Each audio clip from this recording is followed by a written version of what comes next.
They really take the faith seriously and passing it on, so it's really a good sign. Father Vincentius Do, who coordinates all the Chinese Catholic activities in the borough of Brooklyn, is excited about the booming Chinese congregation in the entire diocese. Father Do says that these newcomers, many of whom are recent immigrants from China, are embracing the Christian faith and then evangelizing others. We have people who were baptized and then join the parish council and be lectors, be ushers, be ministers. I caught up with several Chinese Catholics at Regina Pacis Basilica in Bensonhurst. They had just attended the morning Mass. The liturgy was celebrated in English. Still, afterwards, everyone was more confident with Father Do as the translator. Time I come to church is like going home, coming home. So I'm very happy in being in church. I remember when I was very little, my mom told me that only God is the best. God will protect you and will help you. If you keep the faith, we will be together in heaven, in the place of heaven.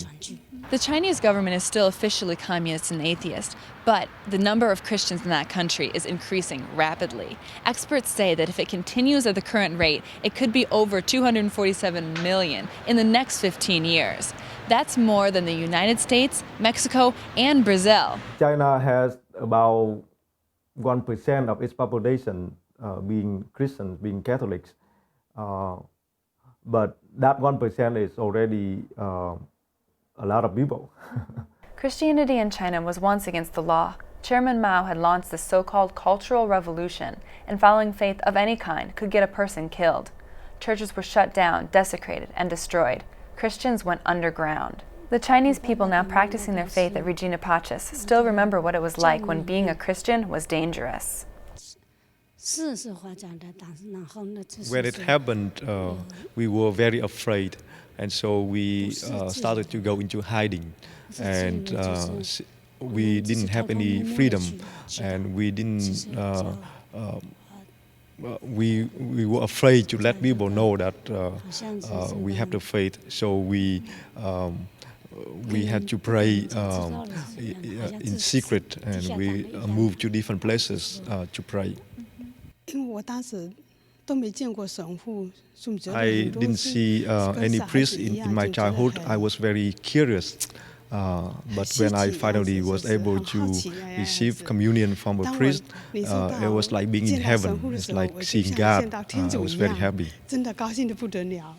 It's part of the development of the government as well. In the beginning, they were holding on to the ideal of communism. But now, as they try to enter into the world stage, they have to measure up to the expectation of the world and, human rights and freedom of religions. As Father Do points out, the government seems to be loosening its stranglehold on faith. Just last month, the funeral of Bishop Joseph Fan was allowed to proceed without any government interference, considered something of a breakthrough.